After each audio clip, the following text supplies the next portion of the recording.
Y aquí estamos. Muy bien. Entonces, la semana pasada o la semana de pasada, nos quedamos en esta presentación y donde nos habíamos quedado es en el coeficiente, no me hace caso, en el coeficiente de variación. Aquí es donde nosotros nos quedamos, ¿no? En el coeficiente de variación. Y aquí es donde nos quedamos, ¿no? En el coeficiente de variación. Ahí es donde nos quedamos. Pues básicamente ya hablamos del coeficiente de variación, solo algo muy rápido para que ustedes se recuerden. eh, es un coeficiente, valga la redundancia. Es decir, el- es simple y sencillamente la división entre la desviación estándar, entre la media por 100 y pues nos puede dar diferentes valores. Es muy útil porque nos permite, es el estándar de la precisión. Cuando ustedes vayan a hacer control de calidad y cosas así, pues ese es el estándar de la precisión, ¿verdad? Y entonces, es el estándar de la precisión. Y esto, por alguna razón, no me deja avanzar. Denme chance, chicos. Aquí estoy. Bueno, aquí está. Bueno, entonces digamos que algunos puntos críticos, dependiendo de dónde los estén ustedes usando, debería ser menor o igual a 1,5 a 2% si están trabajando en cuestiones de química analítica, entre 3 a 5 si es control de calidad, y en inmunoensayos, que ya lo habíamos visto, entre 10 y 15%, y en cuestiones de bioequivalencia menor o igual al 20%, ¿verdad? Entonces, eso ya lo vimos, y el día de hoy lo que vamos a ver es esto que está acá. Miren, el teorema de Chebyshev. Ese es lo que vamos a ver el día de hoy. Entonces, este teorema nos dice una cosa muy interesante. De una vez, vean ustedes esta formulita: 1 menos 1k al cuadrado, donde k es mayor que 1. K es la desviación estándar, ¿no? En este teorema, acá se le llama a la desviación estándar. Entonces, para no complicarnos más, nos vamos aquí a esto que es eh, pues no está en modo de presentación. ¿Se recuerdan que les dije? Porque ahora Google Meet en modo de presentación no deja, y yo necesito estarme intercambiando entre Stata y entre varias cosas, y entonces tendría que estarme saliendo del modo ventana, etc. Bueno, pero aquí estamos. Recuerden ustedes esto: cualquier distribución tiene esta forma de campana, ¿sí? Entonces, si ustedes quieren, por ejemplo, digamos, vámonos a Stata, vámonos a nuestros ejemplos que ya conocemos, que es el síndrome metabólico, y, por ejemplo, busquemos triglicéridos, ¿verdad? Y entonces vamos a, ¿cómo se hace para ver si tiene distribución o no tiene distribución? Le hacemos un histograma, le decimos que vamos a los triglicéridos. Acá están. Hoy no le vamos a decir que lo separe por la variable género, solo le vamos a decir así, pero que frecuencia quiere decir que ese es el número de conteo. Le vamos a dejar el número de intervalos de clase, que es 10. Los datos son continuos, eso quiere decir que eventualmente pueden tener decimales. La, los triglicéridos son continuos, ¿ok? Y entonces ahorita ya no lo dibuja, ¿no? Y ahí está. Ahorita en un momentito viene. Qué distribución más irregular. Y entonces yo podría decirle que le haga, aquí no está dividido, ¿verdad? Aquí están todos, hombres y mujeres. Algo que vamos a ir aprendiendo es que, por ejemplo, en el caso de los triglicéridos, no hay mayor diferencia entre hombres y mujeres. Más bien la diferencia es en cuestiones del propio metabolismo de la persona, ya sea hombre o ya sea mujer. Muy bien, vamos a decir que nos dé la distribución normal. Y vean ustedes esta distribución. Esta no es muy normal, porque una distribución normal ideal sería como esta que está acá. No, esta. Esta sería la distribución normal ideal, ¿no? En donde hay una media, que es la que está acá, la que toca con el pico de la curva, y pues los valores se van distribuyendo por abajo de la media y por arriba de la media. Entonces, este señor Chebyshev, este señor que está acá, se dio cuenta de dos cosas. Uno es que se dio cuenta, pues, muy sencillamente, se dio cuenta de que si uno venía, y por ejemplo, este es un caso eh, numérico X, ¿no? Son 500 sueros de colesterol con una media de 200 miligramos por decilitro y una desviación de 15 miligramos por decilitro. Entonces él se puso a hacer comparaciones y se dio cuenta de una cosa. Si le sumaba y le restaba a la media una desviación estándar, es decir, 200 más 15, o sea, saldrían 215, ¿verdad? Y le restaba una, que serían 200 menos 15, o sea, 185. Se dio cuenta, porque lo contó, o sea, no hay de otra, o sea, lo contó, se dio cuenta que el 68% de los sueros estaba entre más menos una desviaciones estándar, acá. Y luego digo, bueno, sumemos más dos, entonces sumo 500, que es el ejemplo que está acá. Sumo 500, perdón, le sumo 200 más dos veces la desviación estándar, o sea, 2 por 15, 30. Entonces era la media más dos desviaciones, es decir, 200 más 2 por 15, 30, 230, llegaba acá. Y la media menos dos desviaciones estándar, 170, llegaba de hecho llegaba acá. Él lo pone acá, pero llegaba acá. Y luego dijo, bueno, ahora hagámoslo más menos tres desviaciones estándar. Entonces, 15 por 3, 45. Entonces sería 200 más 45, pues sería 245. Y 200 menos 45 sería 155. Ahora, ojo, ¿y cuál es lo importante del teorema de Chebyshev? ¿Cuál es lo importante del teorema de Chebyshev? Lo importante de este teorema es que antes nos decían, miren, eso sucede solo si la distribución es normal, totalmente normal o lo más cercano a lo normal. Pero vean, por ejemplo, esta distribución. Sí, la voy a hacer un poquito más chiquita. Quiero ver si me la puedo traer para acá. Más o menos. Esta distribución se parece a esta o se parece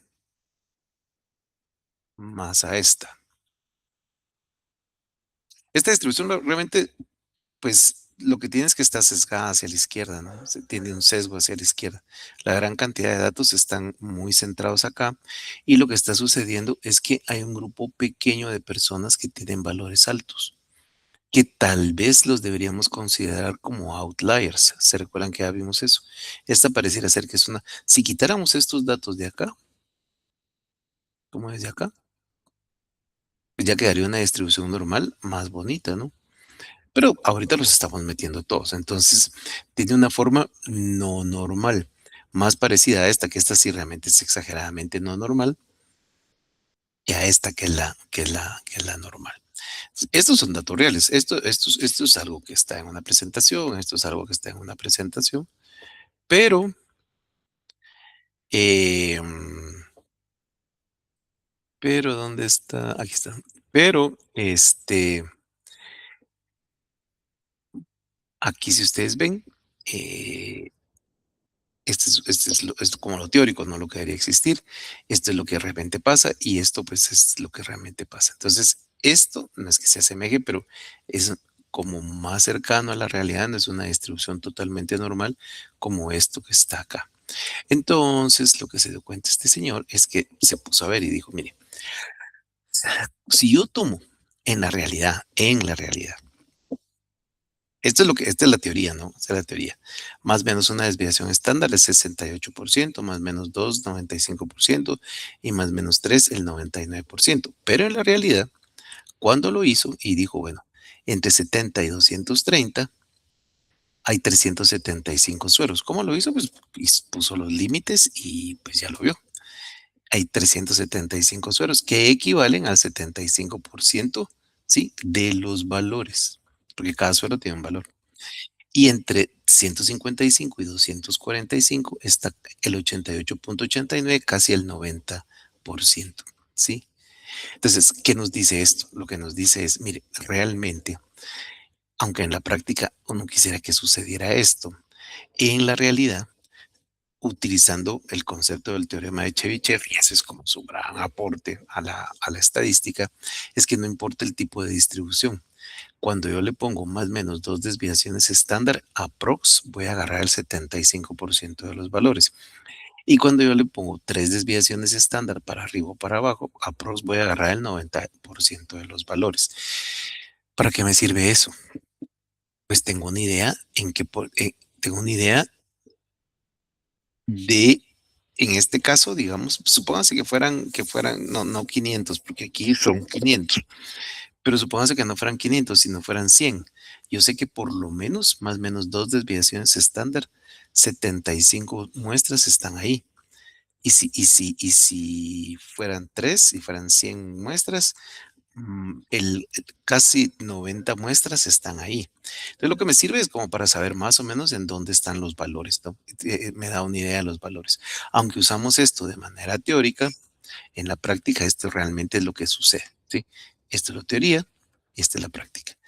¿Por qué lo sabemos? Porque ya vimos que aparecen gráficas así como esta, ¿no? Aparecen gráficas así como, voy a bajar esto un poquito, aparecen gráficas así como estas. Y nos pueden aparecer otro montón de gráficos, ¿no? Nos pueden aparecer, supónganse, hagámosle un histograma a algo que sea. Miren, estas variables que están aquí son muy estables, digamos. Ah, hagámoslo con glucosa pre. Van a ver que es todavía más estable. Histograma, le vamos a cambiar la variable y lo vamos a hacer con glucosa pre.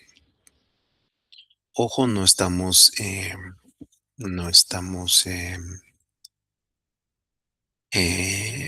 separando por hombres y mujeres, solo queremos ver los valores como tal. Y bueno, si le hiciéramos la curva normal, ustedes ya saben que aquí solo lo vuelvo a jalar, le pongo normal acá. Hay algunas funciones que no están en el menú desplegable y uno las tiene que escribir. Y bueno, saldría algo así, ¿no? Ahorita lo voy a ampliar, saldría algo así. No sale tan irregular como por ejemplo, el que está en el ejemplo, pero es que el ejemplo lo que trata de hacer es como que ustedes vean, ¿no? Pero aún en una distribución así, si yo le pongo más o menos dos desviaciones estándar, yo sé que están ahí el 75% de los valores. Y le pongo más o menos tres desviaciones estándar, está el 90% de los valores. En la práctica, en lo real. Aunque como nosotros nos basamos en la parte teórica, pues muchas veces vamos a decir que cuando nos movemos más o menos una desviación estándar, trabajamos al 68% si la distribución es totalmente anormal, un 95% si más o menos dos desviaciones estándar y un 99,7% cuando nos movemos más o menos tres desviaciones estándar. Sí. Entonces, este concepto aparte también tiene una cosa muy interesante. La mayoría de veces nosotros queremos estar en este círculo, miren, el 95% de los casos. De hecho, la estadística se basa en que ahorita que vamos a pasar a eso, los eventos que nosotros queremos saber si son o no son iguales, queremos tener un 95% de confianza. Entonces, lo que quiere decir es esto, cuando empecemos a trabajar con el 95% de confianza, que ya es un concepto probabilístico, lo que quiere decir es que si yo estoy comparando, digamos, dos poblaciones y tengo este rango, por ejemplo, tengo el rango de más o menos dos desviaciones estándar, que es entre 170 a 230, y las dos como media caen ahí, entonces yo puedo decir, pues no tiene ninguna diferencia. Pero si una fuera 270, por ejemplo, caería como por acá, entonces yo diría que tengo un 95% de confianza para decir que esta que cayó acá es diferente. ¿Por qué? Porque ya no está en este rango de acá. Entonces, este concepto es bien importante porque este concepto es el que rige después todo el tema estadístico.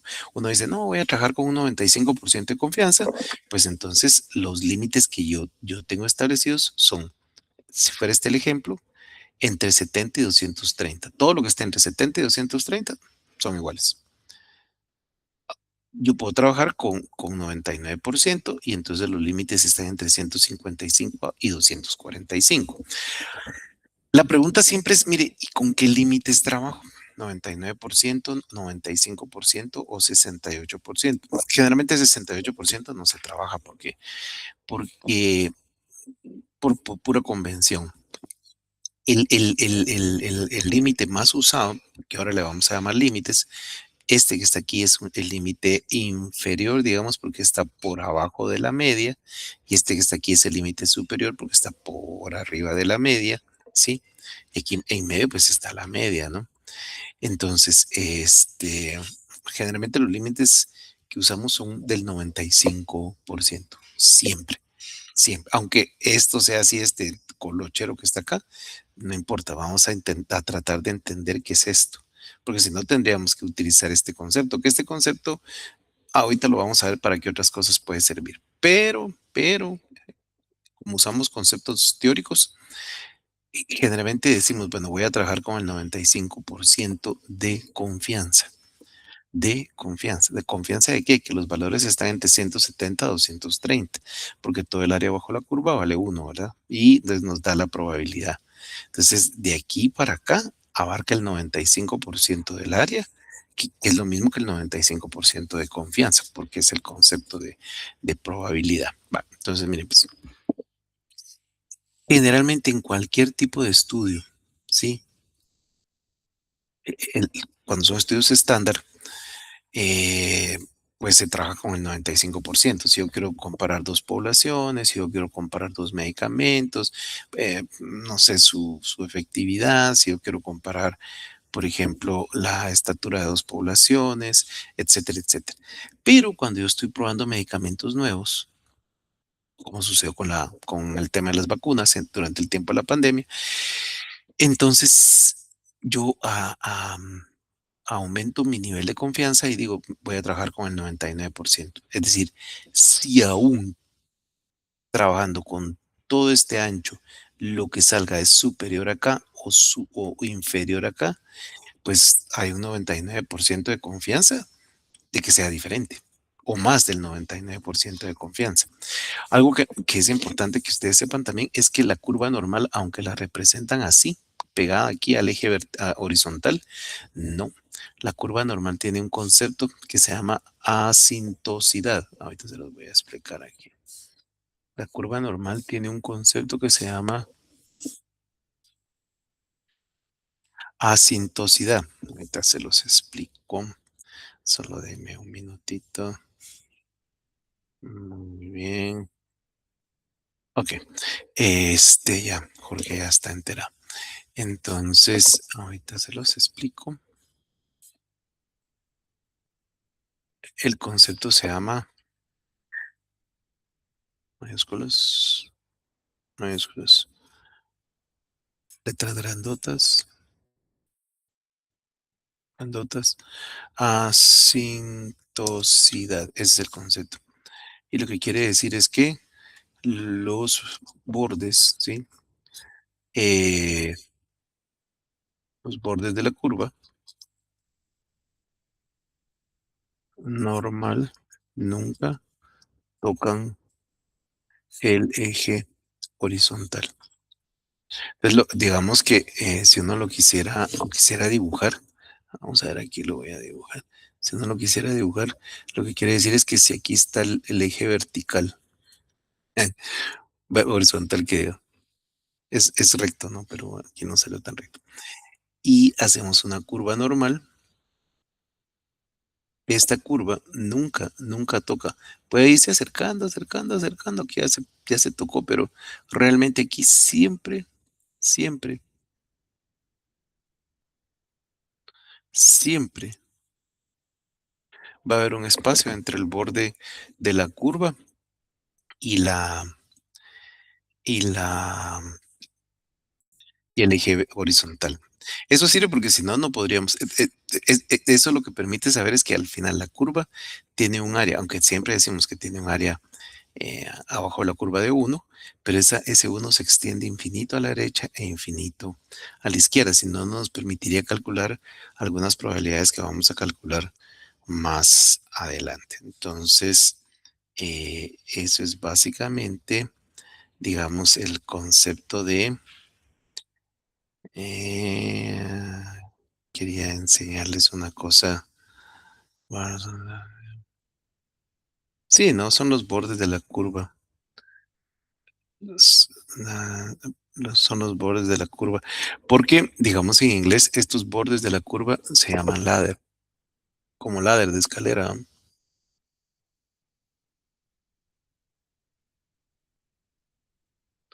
Les dicen ladder, de ladders. Son que nosotros le llamamos los bordes de la curva que van hacia abajo, pero o como las faldas de la colina, ¿no? Que van hacia abajo. Pero, pues en inglés la literatura le dice ladders, los ladders, pero si ustedes traducen literalmente ladder es escalera, ¿no? Pero pues así le dicen en inglés y nosotros le decimos bordes o digamos las faldas de la curva. Sí, y este concepto es bien importante. Entonces, el concepto de asintosidad, ¿sí? Entonces, la curva es asintótica.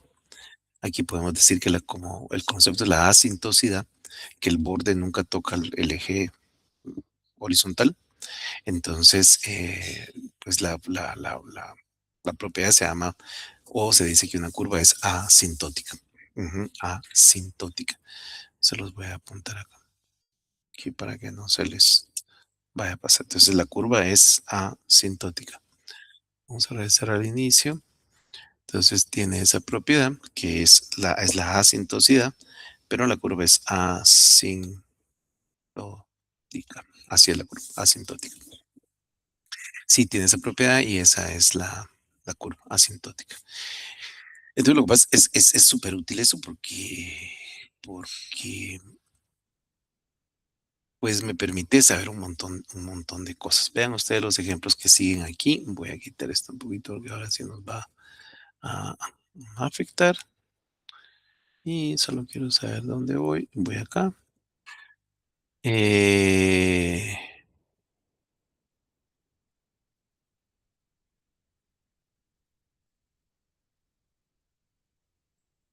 pues aquí se queda.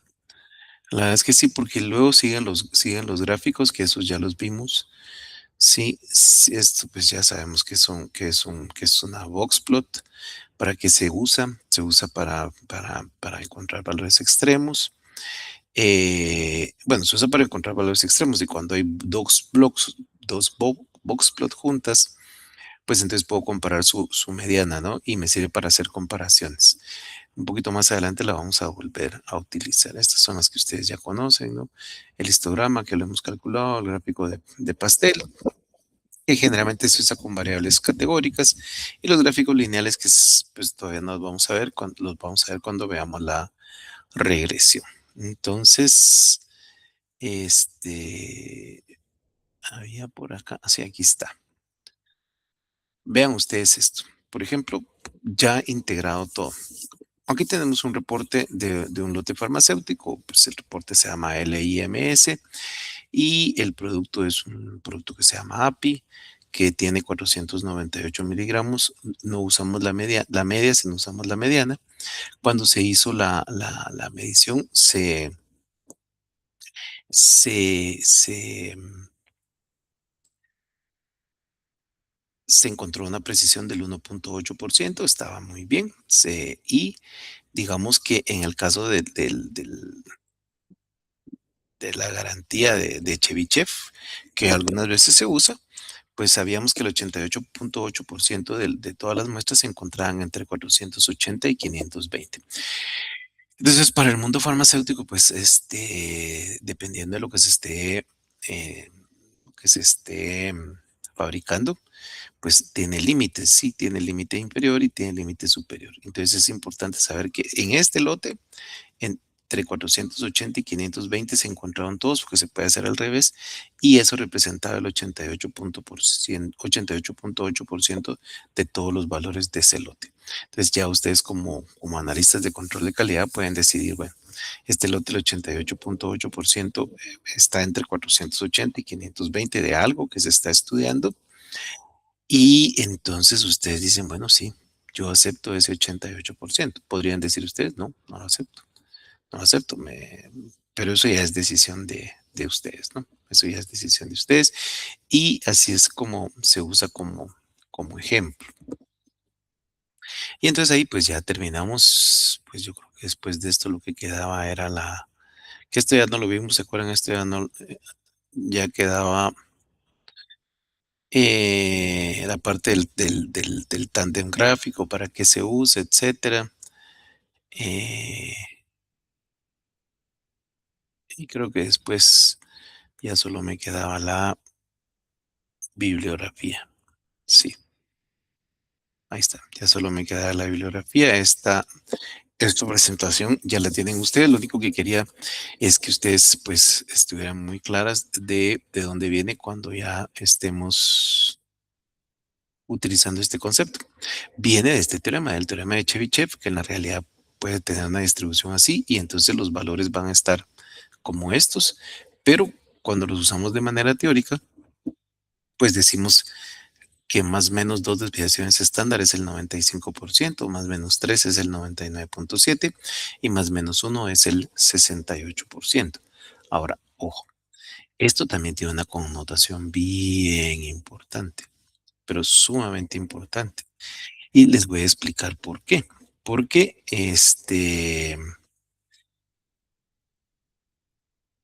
a lo mejor todavía no, porque no hemos visto Z. Pero cuando veamos Z se los voy a explicar. Cómo se calculan las repeticiones cuando yo estoy haciendo, por ejemplo, una precisión para un método. Y entonces generalmente les dicen, mire, usted puede utilizar 3, 5, 7 o 9 repeticiones. Y uno dice, ¿de dónde sale eso? Pues sale de aquí también, sale de esto. Porque estos valores se pueden convertir en otro valor que vamos a ver más adelante que se llama Z. Y ese valor Z sirve para un montón de cosas. Ok, entonces, dejamos esto por un lado. Eh, Vamos a pasar a esto ahorita. Sí, esta es lo que yo les decía para los que no habían venido cuando empezamos la clase.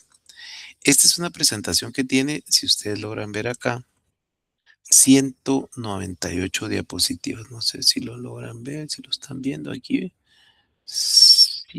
No, no lo resalta. 198 diapositivas. Esta presentación que ya se la subió Jorge, eh, es a partir de ahorita todo el curso de Bio 1 y todo el curso de Bio 2. Aquí está todo el curso. Está absolutamente todo el curso de Bio 1 y está todo el curso de Bio 2.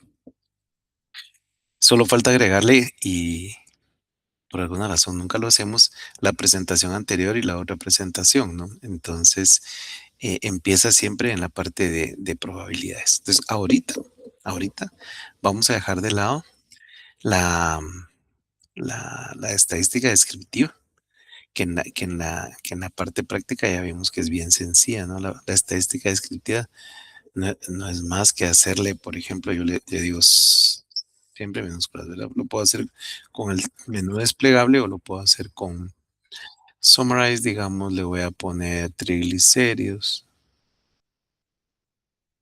Sí, voy a hacer caso omiso a que hombres y mujeres puedan ser diferentes. Detail. Y entonces toda la estadística descriptiva se resume aquí. Tengo la media, tengo la desviación estándar, que si se dan cuenta es súper, súper dispersa, miren. Tengo la media, tengo la desviación estándar, tengo la mediana, que es 185, que ustedes ya saben ahora que son los datos de menor a mayor ordenados. Y entonces aquí sí es demasiado, demasiado grande la curtosis. Miren, es en pico y el sesgo es muy alto también. ¿Se recuerdan que el sesgo tiene que ser cero? Pero esto es 214 y esto es 185. Cuando yo ya lo vi en el gráfico, ¿sí? En el gráfico de histograma, ahorita le voy a quitar esto y voy a poner triglicéridos. Ajá, cuando ya lo vi en el gráfico este, me doy cuenta que tengo dos subpoblaciones acá, miren. Hay una población aquí, ¿sí? Y hay una subpoblación acá. Miren esto que está acá. Entonces, yo debería hacer un análisis de outliers, porque esto me está desviando mucho, ¿no? Y entonces debería hacer un análisis de outliers y buscar la variable triglicérido y van a ver que sí va a salir outliers hacia la derecha, hacia arriba. No estamos separando hombres y mujeres. Ujú. Pues, ¿cómo no lo estamos haciendo?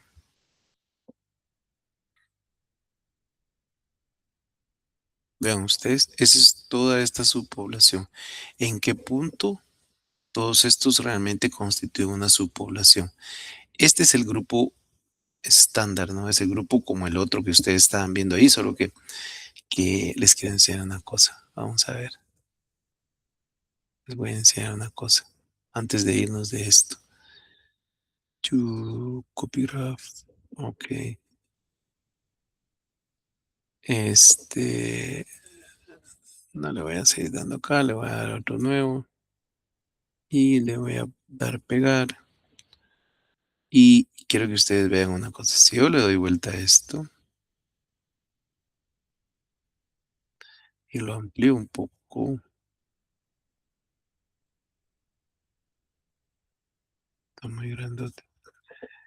Esto, el box plot realmente es una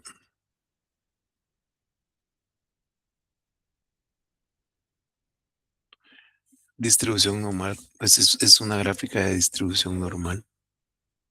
Vean.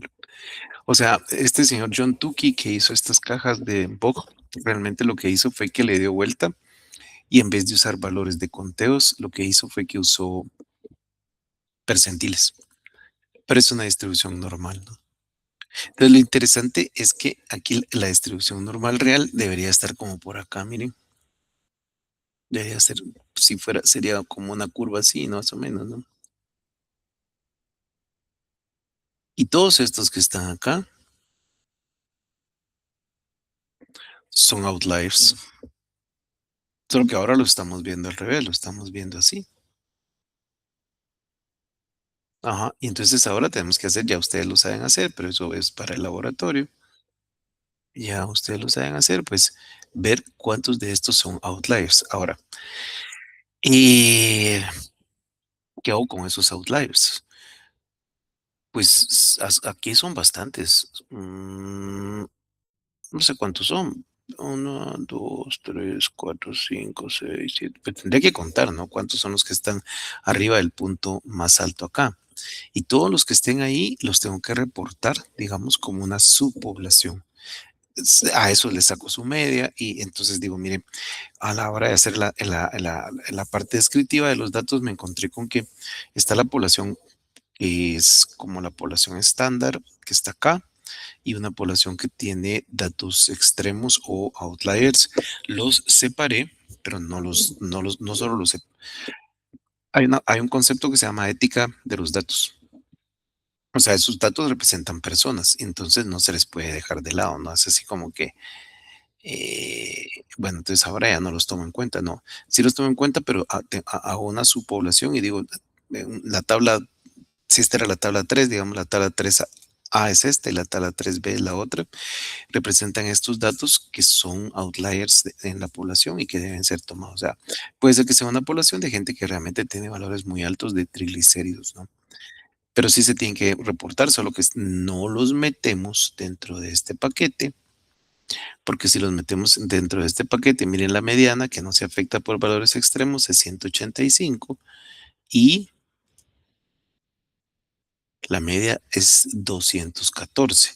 Vean ustedes, la desviación estándar es 116, mientras que ahora ya podemos calcular el IQR, sí, el IQR ya se lo conocen ustedes, que es también la desviación estándar, pero cuando se usa percentiles, 252.79. Me lo voy a jalar aquí, no, lo voy a hacer aquí a mano. 252.79 menos el 25, 139.64. 113. Bueno, sí están dispersos, la verdad. Sí, sí es una población dispersa. Este sí se parece mucho a este, mire. Sí, 75 menos el 25, 252.79 menos 139.64, 113, sí. Sí, sí son dispersos. Esto quedaría así, 185.34 valor mediano y 113.15 de rango intercuartil. Mientras que la media queda 214 y 116.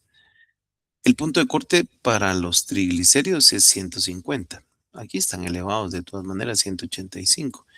Están elevados 35 unidades, pero aquí están elevados 64 unidades. Mil. Entonces, en una, pues alguien diría, no, mejor usemos la mediana, no, mejor hagamos análisis de outliers y saquemos a los outliers y a ellos calculemos su distribución y todo lo demás aparte y dejemos a los que no son outliers y con esos hagamos la tabla A y el otro es la tabla B. Así es como se trabaja realmente. Y no se pueden, no, no es así como, va, esos quitémoslos, pues. Eh, Porque no, no se puede hacer por la ética de los datos. Ok, entonces ya con eso concluimos ya se me fue parar esto, ya con eso concluimos la parte descriptiva. Eso es prácticamente todo lo descriptivo que hay. Por eso les decía, no hay que decir, vamos a utilizar estadística descriptiva para hacer análisis de datos. No. Em, Hay un momento en que todas las variables se tienen que describir. ¿Cómo se describen? De esta manera, acá, utilizando esto. Voy a quitar esto un poquito. De esta manera, utilizando esto que está acá. Más las gráficas, más el análisis de residuales, más decidir si usar la media o usar la mediana, etcétera, etcétera, etcétera. Porque podría ser que no haya outliers, que no haya datos extremos, y de todas maneras, sí los datos, porque ya biológicamente son así, son muy dispersos. Entonces, si son así de dispersos, es mejor usar la mediana y el rango intercuartil, ¿verdad? Entonces ya nos quedamos ahí. Ahí nos quedamos. Y ahora vamos a empezar este capítulo. Pues aquí sí como que hagamos un borrón. Idealmente sería como decirles, vamos a tomar 1 minuto o 2 minutos, pero si les de hueso se me van y entonces ya no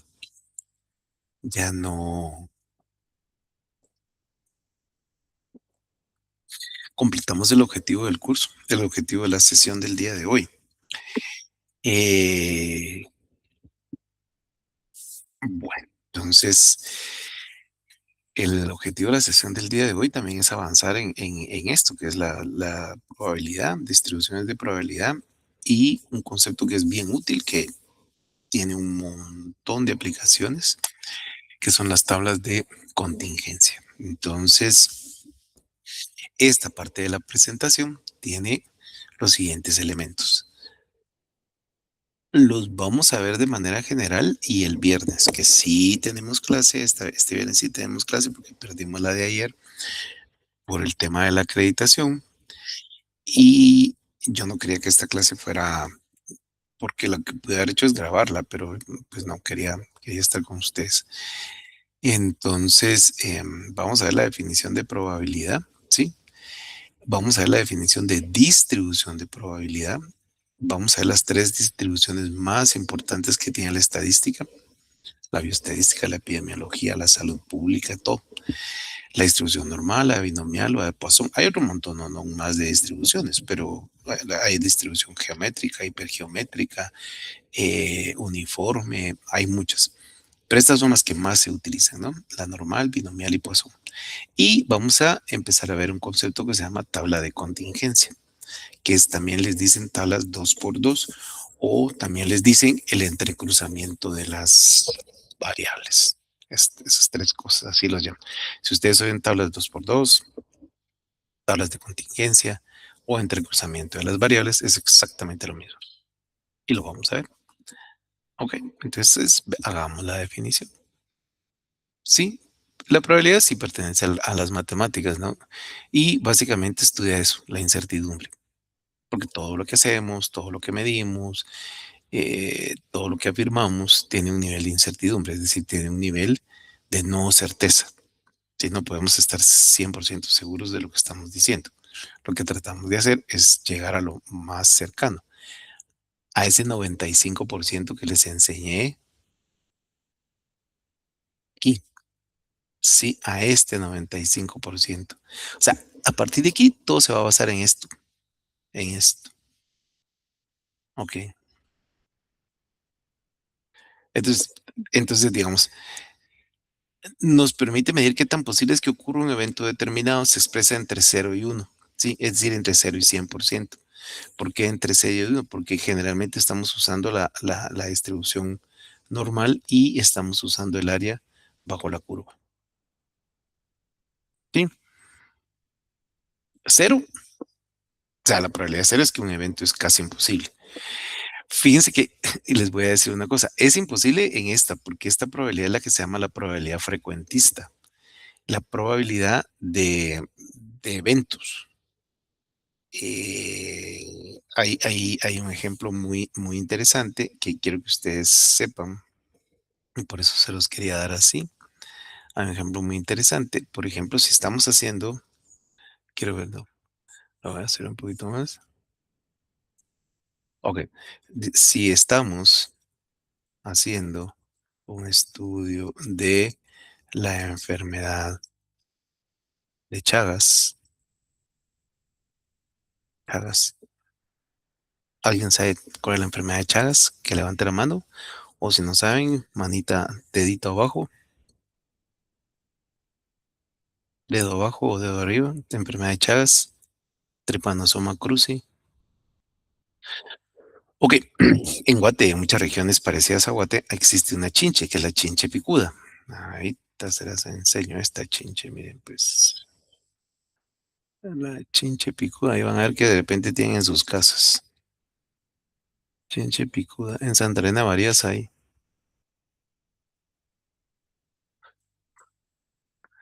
Esta chinche.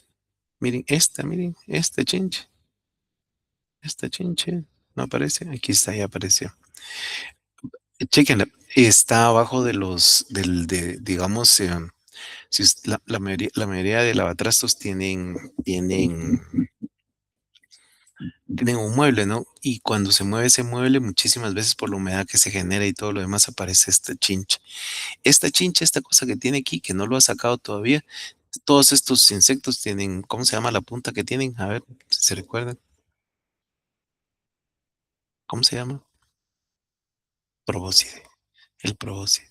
Pues la cosa es que lo pica uno con el probóscide, pero estas chinches tienen, como muchos otros insectos de este tipo, pican y al mismo tiempo defecan, ¿sí? Y cuando pican, todas tienen el mismo mecanismo. La saliva que inyectan, la inyectan para que, pues estas son hematófagas, igual que todos, que los zancudos, que los jejenes, que todos estos.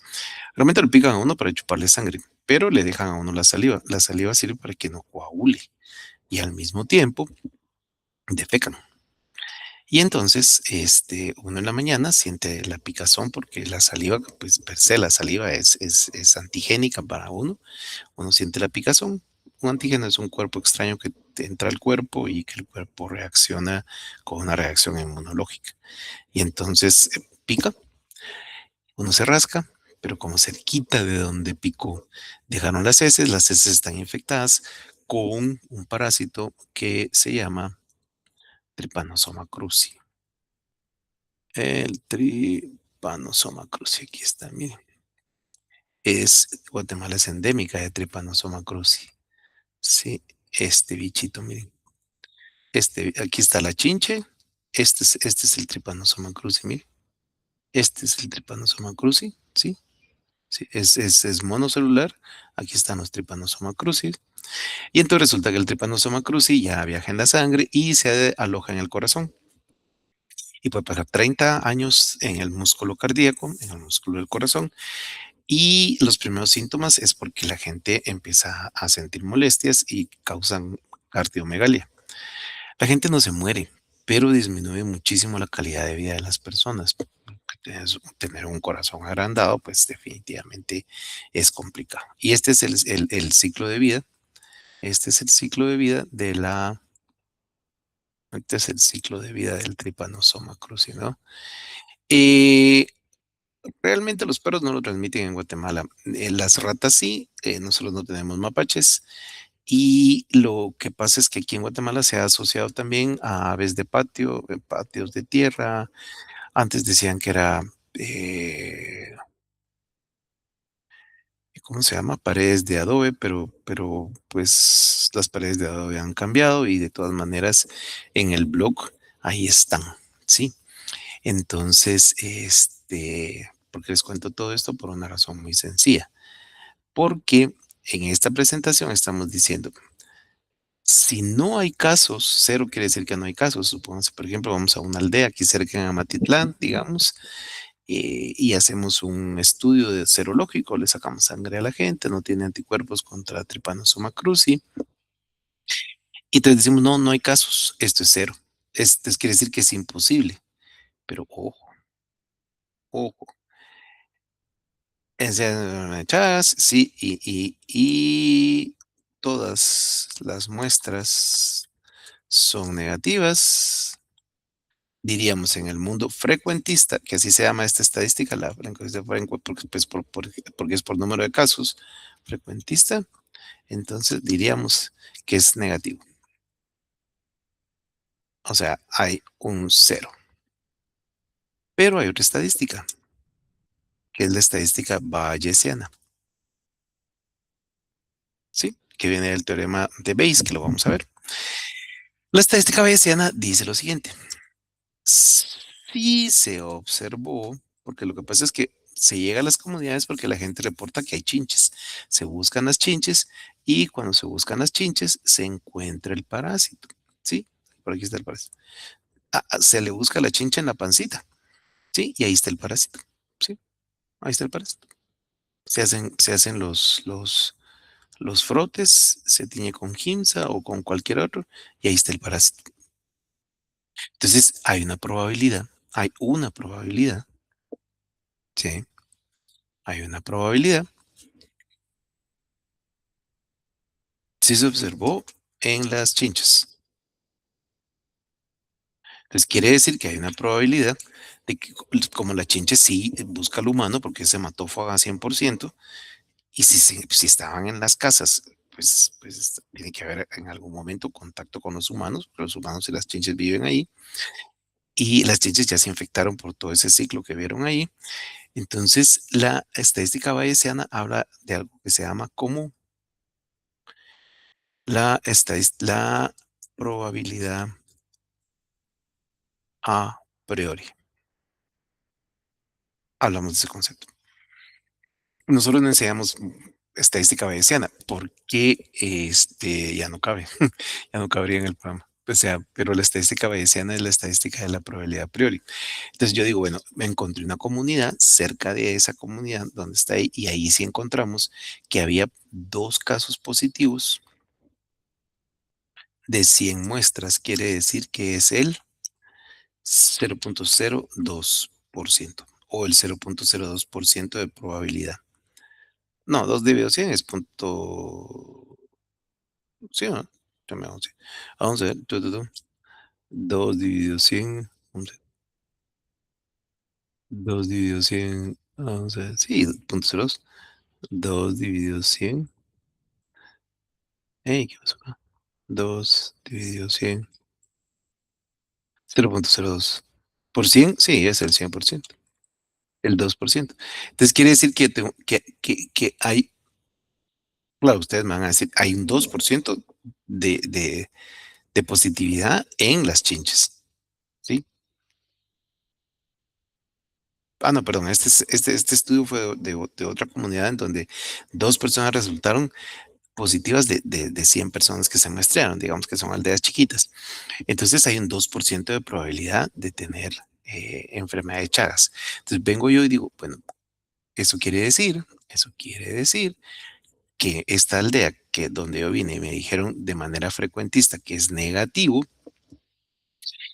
si me voy a la probabilidad a priori, porque tienen las mismas condiciones de calles de tierra, de viviendas no terminadas, no repelladas, patio trasero todavía de tierra, introducción de agua potable no está en todas las casas, etcétera, etcétera, etcétera, etcétera. Tienen las mismas condiciones. Entonces, yo digo, bueno, frecuentistamente no, pero bayesianamente hay un 2% de probabilidad de que sí haya muestras positivas. Lo que pasa es que yo no muestré a todos los individuos o algún individuo me dio falso negativo. Entonces se genera todo un concepto nuevo a partir de la estadística bayesiana, digamos. Entonces, actualmente hay realmente hay dos niveles de probabilidad, ¿no? La probabilidad, la probabilidad frecuentista, que es esta, si sale cero, quiere decir que no hay casos, y que si sale uno, quiere decir que casi todos son positivos, contra la estadística bayesiana, que dice, mire, con que haya un indicio de positividad, no se puede reportar negativo.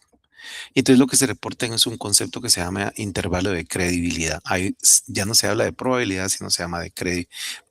Es probabilidad, pero para separarse de la frecuentista se dice credibilidad. Entonces hablamos y se reportan intervalos de credibilidad. Sí. Todos los estudios de Chagas que actualmente está haciendo la facultad se está trabajando, yo lo introduje ya hace algunos años, como ya no trabajamos la estadística frecuentista, sino trabajamos la estadística bayesiana. Eh, es importante. Ya no hay más, solo hay dos. O frecuentista, que es esta que estamos viendo, o la bayesiana, que es la otra. Ok, entonces, pues a los que les gustan este tipo de cosas, ¿no? Entonces, para poder demostrar un concepto probabilístico se puede hacer a través de un experimento, que es cualquier proceso que produce un resultado. Hay un espacio muestral, están los datos del espacio muestral, y entonces, pues el evento A, uno puede decir, que consiste en obtener números pares, digamos, ¿cuál es la probabilidad de obtener números pares? Dos, o sea, los números 2, 4 y 6. Y entonces, pues la probabilidad, si tenemos eventos, hay uno, 2, 3, 4, 5, 6 y 3 son pares, entonces tenemos 3 dividido 6, el 50%. Pero esto es lo que es realmente frecuentista. Vean ustedes, son conteos, ¿sí? O sea, el número total de casos posibles y el número de casos favorables a A. A es los pares, ¿no? O sea, el 50%. Lo más que se puede obtener es el 50%. Ahí está. Eso. Eso es el cálculo de la probabilidad. El número de veces de donde se obtiene A y el número de resultados posibles. Para ese espacio muestral que teníamos ahí de 1, 2, 3, 4, 5, 6, son 6 eventos, 6 iría aquí abajo. Quiero ver si no está en el otro. No. 6 eventos, uno iría abajo del otro. Perdón, uno, 6 va en el denominador y el número de eventos posibles que son pares solo son 3, son 2, 4, 6. Entonces sería 3 dividido 6, el 50%. ¿Qué probabilidad hay de que en este muestreo, en este experimento, yo obtenga eh, números pares? 50%. Eso, nada más así. Es el 50%. Ahora, hay un concepto que se llama distribución de probabilidad, pero que nos vamos a quedar porque es la 1.56 y no quisiera ir más rápido. Nos vemos el día viernes. Solo voy a dejar de grabar. Ok. Voy a dejar de grabar acá.